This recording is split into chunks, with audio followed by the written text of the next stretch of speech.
I know this is controversial, but please hear me out, because London is a city which was clearly built long before the car, as you can tell from the fact that every road in the city looks like it was just kind of built wherever there was something there before. In fact, the yellow A road system, the closest thing to a highway network the city has, is so clearly just built wherever they humanly could fit it that there's some real weird anomalies in what this looks like, and it means the most efficient way to get around this city is rarely by car. In fact, most Londoners get around by taking the tube or some form of public transport, and so although the public transport network looks crazy, it's actually the most effective way to get from one side of the city to the other. Compare that to, say, Los Angeles, where the reverse is true, and the city was built around the car, and so the most effective, it's a whole grid city, and it was built around getting people from one place to another by car very effectively, whereas the much less effective choice is to take the very inefficiently, later built on public transport network, which, I mean, how are you going to get from anywhere to anywhere by this? And so you can see something very interesting there, which is that in the UK, the highways are inefficient, and the fastest way is to take the well-planned, often underground or above-ground public transportation,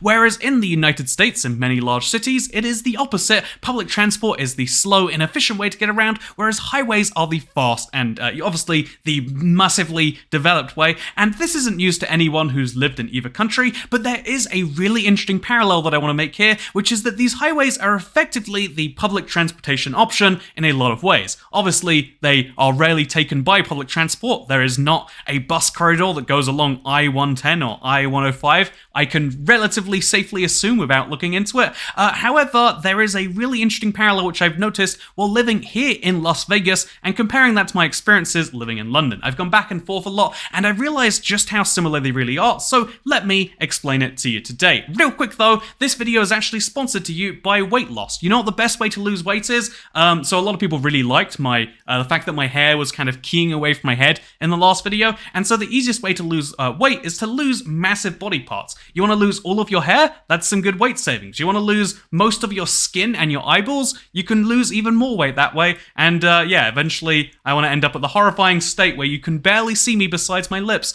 and that is something we can get by just, use code TOYCAT, get 10% off at checkout. It's a good deal, trust me. Anyway, speaking of weight loss, the interesting thing about the public transportation system in London is that as a result of it being the primary way people get around, it's often the way that people actually identify where they live. I mean, you might choose to classify yourself as saying like, oh yeah, my nearest tube stop is, for example, I don't know, like my nearest tube stop is going to be Canning Town. So you live near Canning Town, which is on the Jubilee and the DLR, and you might actually live in the Limo Peninsula. You might actually live in Aberfeldy Village, but you can try and tell people that all you like. Those people have never heard of those things. Everyone's heard of Canning Town and its famous KFC and the Canning Town Library and the Canning Town Post Office. Such a great place. Should visit, by the way. Really, really lovely, wonderful place that definitely every Londoner wants to see at some point before they die. The same thing is sort of true when you take a look at the highway or arterial road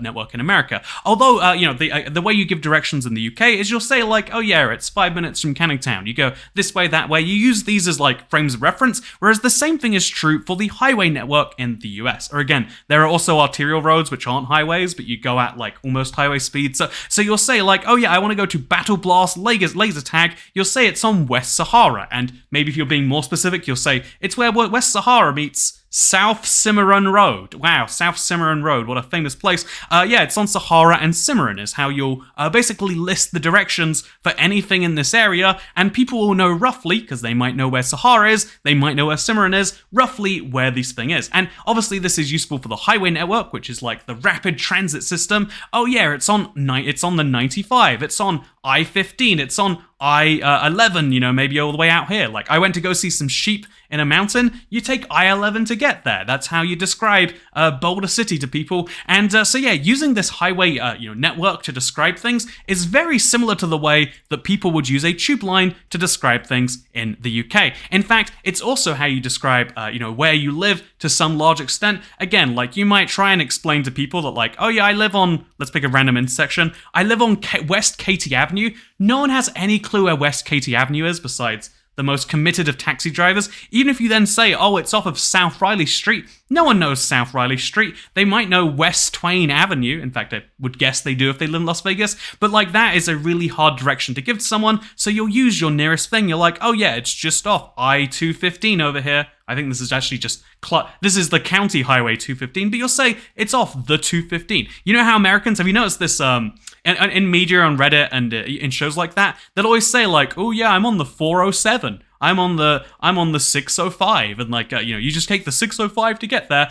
This is a common way to describe things because most people drive in the Western United States at least, whereas in the UK or major cities in Europe, people take public transport. You might say you're taking the U2 line. You might say, oh yeah, where is like your new great place in Beckton? Well, you see, the way you get there is you take the DLR for long enough that you want to die, and then you get off, and then you do in fact die. And indeed, the same thing I was saying about like where you might live, you can try and tell people you live in Aberfeldy Village, or like if we take another place to stop picking on Canning Town, if you live all the way out over like here, you can try and describe to people that you live in, say, what's a fun, let's pick a fun stop. So Angel is a really, really kind of rugged sounding place. I bet Pentonville is nice, but you say you live near Angel. I really like, Debevoise Town is a very rich name for a place, right? You can try and tell people, look how nice Debevoise Town is. But they're like, yeah, you live near Haggerston. That's just how it is. And the same thing is true for like, well, you can try and sell up all you like that you live over in Summerlin West. But the way people know you get there is this the Summerlin Parkway, the 513, the 613? I can read numbers, trust me. It's kind of interesting parallel there. Also, I've noticed places will kind of sell like developments, like where places live, by saying highway access. In the same way, places in the UK will be like, it's 5 minutes walk to a tube station. That is a goldmine if you're like trying to get somewhere quickly, because yeah, living 5-minute walk to one of these places, really great, because the fastest part of your journey is when you get on the underground or overground train and it takes you where you need to go. Getting from Haggerston to, over here in Whitechapel is going to be much faster, for example, than the walk from your local station to Haggerston. That's the really fast way of getting around, which people are excited about. Whereas the fast way of getting around in the United States is you get on that highway, you're going 70 miles per hour, or 10 above the speed limit seems to be the norm here, I'm guessing. But it's an interesting thing. And here's the other interesting parallel: when you almost, because again, like, I feel like this video, I'm very clear in the fact that I think public transportation can be a really good thing. It is often the only way you can make cities work. Them here's an interesting way in which, driving actually is more efficient than the public transportation network. In general, taking lots of people and getting them there in the same place, a much better idea. I mean, in general, like, that's the whole premise behind cities. Like, you pack a bunch of people together, and then that way you can have, the lastminute.com London Eye next to a London Dungeon, next to a brew pub, next to another brew pub, next to a Cuban restaurant. These are all a 5-minute walk from each other, whereas in a village where the same number of people live 10 miles apart, those things can't exist, because who's going to a Cuban restaurant out in, okay, let's pick on a random village. Who's going to a Cuban restaurant in Stone? Man, who named this village? Does it really have it? It has its own, it has its own train station too. Clearly Stone is a bad example. Spot Acre. You're living in Spot Acre, you don't have any Cuban restaurants, you don't have a big eye that spins around, you have a farm apparently, and that's it, because actually, there's an inn over here, but still, you get your one inn, and that is your local pub, and that is the one thing you get for your entire town. Whereas population density, everyone does things together, super, super smart idea, you might say. And so in general, public transport is super, super efficient, but there's one place I've noticed it's not. So let's use the example of Canning Town again, because it's just, again, every day, at some point in our lifetime, we all dream of going to Canning Town. It's it's a long journey for some of us, so we don't always make it, but it's kind of the pilgrimage for all Londoners to one day come to Canning Town, which is named for the famous Canning, there were giant canning places here. That's actually a true story. I don't know why it's stuck enough that people name stuff after it, but still, everyone dreams of coming to Canning Town. But if you want to come to Canning Town and you're out all the way on the, you're in Kensington, or you're out in, let's pick somewhere less posh. You're out over in Portobello Road, right?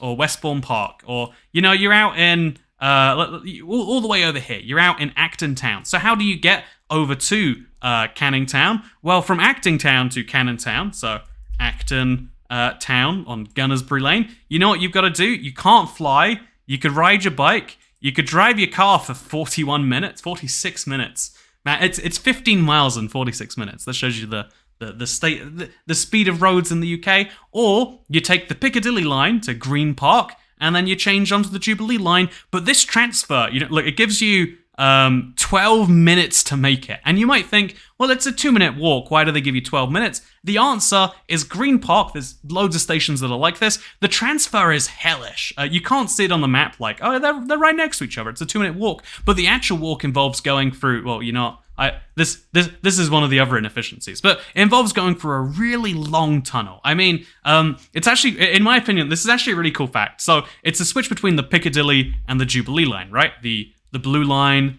and the silver line, or the grey line. Anyway, so you can see the tiles slowly shift from being blue as you're on the Piccadilly end to like grey, silver as you're on the Jubilee end. I think that's clever, personally. Anyway, so you walk through this super, super, super long tunnel. It's ridiculous how long this tunnel is. And then you once you get to the end of it, you walk down some more stairs because you have to walk upstairs to even get in the tunnel. Then you go down another set of stairs, and then you're at your platform, and you got to wait for your train to Cockfosters, which is in 9 minutes. So it's like an inefficient process because being on a train is super, super fast. Waiting to get on a train or walking to your train is inefficient. Having big tunnels to connect, it's really good for capacity, but it's really bad for actually getting you to your place, which is why it takes 12 minutes just to switch lines. However, switching highways is really, really efficient. This is one of my weird things I've noticed while being here. So let's say you're taking I-15. I take this road. It's a very big one. It's ridiculously wide in some points. I feel like I need to point out, like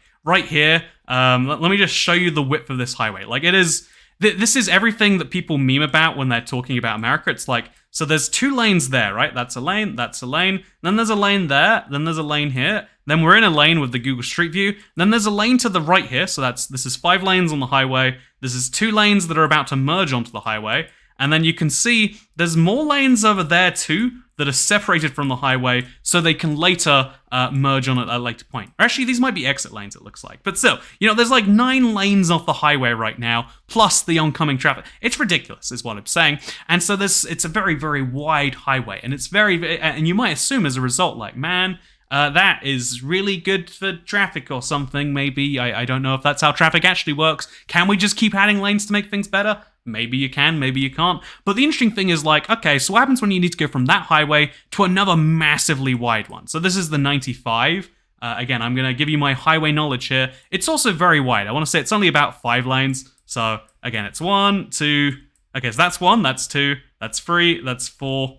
And that's 5 and 6, maybe 7 over here too. So it's a 7-lane highway connecting with a 7-lane highway. Oh God, how's that gonna work? I bet you gotta walk down the equivalent of a long tunnel. You go super, super slow and it's like, nah. So that you can continue going at full speed rather than getting off and then getting on another highway, they build these. This is the junction between these 2 highways. And it's just, like if you don't have any, like the basic understanding here is that every single way you're going, you should be able to connect without stopping or even slowing down. Or maybe you slow down like a little bit, but you go at basically full speed. And so that means you have a full speed connection, a direct ramp with no traffic interference to every single other direction. So this way needs to have free ramps going to these 3 things. This way needs to have 3 ramps going to those 3 places, etc., etc. So there's 12 ramps which have to go over or under each other, which leads to this.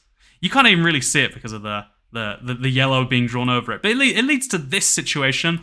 But then here's the funnier thing. Also, they decided to have highway exits here. So there are ramps, so it's more than 12 ramps, because there's some that go to MLK Boulevard over here and it looks like they go to this little road over here. So there's exit ramps as well. And then also, because America is really big on the idea of like saving the environment, because it's really important. The environment only lives once, everyone. They also decided to, and this is like the funniest thing in my opinion, they also have these big old ramps coming off the middle, which also connect people to the same highways, but in a dedicated HOV lane. I actually don't know how to like show it on Google Maps, but there's a big dedicated, so if you look right here, on the right, this is a lane going all the way over to the 95. And then there's a second one, which comes over here and does the exact same thing. It's such a mess, I literally can't show you. But, okay, I'm going to put the Google Street View on there, maybe. There we go. you can see how there's two separate bridges, as well as one's going the other way. Because obviously, you got to have the high occupancy vehicle lanes, and that's a good way to save the environment. But still, as a result of saving the environment, there are these huge interchanges, which are so inefficient from like a land use perspective. They're inefficient from a actually the construction costs would be ridiculous. Everything about this is insane, except you want to go from, let's pick a similar journey. You want to go from you're going from the gun store, because this is America, of course. You want to go from the gun store to, my favorite place, which is Winco Foods. By the way, Winco Foods, very good. So it's an hour 47 minutes by public transport. Again, you're using a weird hodgepodge of public transport networks they built after the fact as like I guess we need to get people around sort of thing. Or you take the, you take the road route, which apparently, okay, we're going to pick this one. It takes you 21 minutes, and as you can see, you go on one highway, switch to a second highway, then go on a third highway, and all of these changes take 0 minutes, or close to 0 minutes, and so that is the weird efficiency of highways to the end user. There's a lot of inefficiencies. I mean, if too many people do it, it slows down everyone. Although I guess that's also true for public transport. Like, when trying to get on this train, I'll do it. Like, I'll push on and I'll be a monster who has to like invade people's personal spaces. They will invade mine. But this also has like a cap to how many people get going somewhere before you slow everyone down. The truth is even though one of these systems is much more morally superior to the other, and in theory at least can be more equitable and better for everyone involved, they both actually have they both are roughly the same system of like, okay, we need to get a lot of people from here to there, whether they're doing it in one vehicle or whether they're doing it in several hundred. It's the same system. It's just where and if you think about it, this is a form of public transportation. They spend lots and lots and lots and lots and lots of money building these things, these giant snakes in the sky. Seriously, there's so many of these, and they're just such giant public works that I don't understand how they can spend. It's got to be hundreds of millions each time they do one of these big junctions, because there's one over here too, by the way. Look at this thing.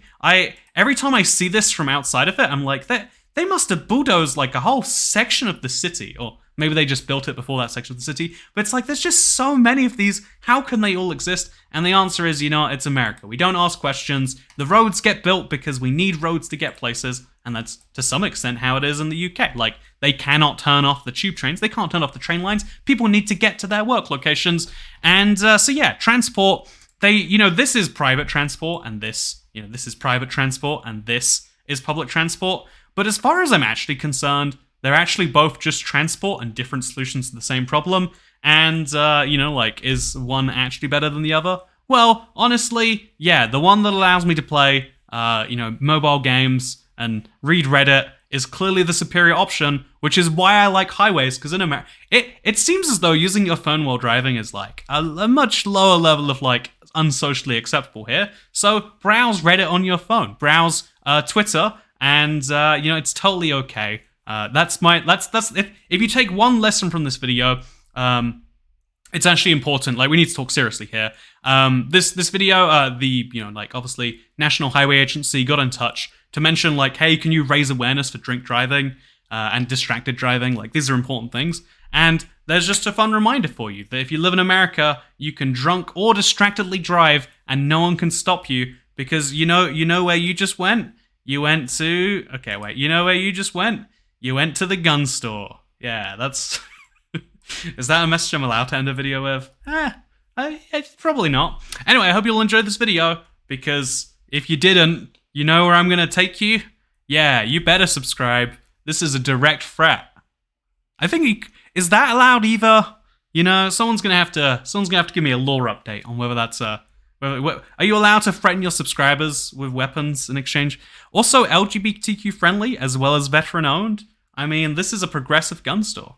They might not even shoot you. I'm just saying. Also, it's called the gun store, but it's a gun range, right? Like, you can't actually buy guns from there, but you can buy guns from Walmart, which is, I feel like if I type in gun store, Walmart isn't going to come up. Gun store. Yeah, it's all very confusing, but yeah, this is my theory on why roads are actually public transportation. They're built by the public, for the public.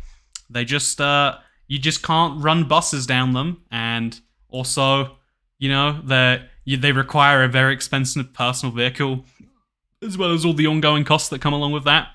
And also, it means the people who really shouldn't be driving basically have to drive because, like what else are you gonna do? You need to get to the place. You know, when I really shouldn't be taking public transport, when I'm about to throw up on the ground, I just take it anyway, and then I hope I don't throw. I've seen people throw up on buses. It sucks, but at least they didn't kill several hundred other people. Although, I guess you can't kill 100 people with a car. What is worse, murder or like being thrown up on? I mean, I'm just saying, it's a close call, right? Anyway, yeah, hope you all enjoyed the video. Remember that it's bad to do bad things, and that this video is parody. Yep, there we go. Covered my bases legally, I'm pretty sure. And I'll see you in the next one, which will be real, I think, because this was a fake video. Second channel, don't care. Not even wearing underwear. Goodbye.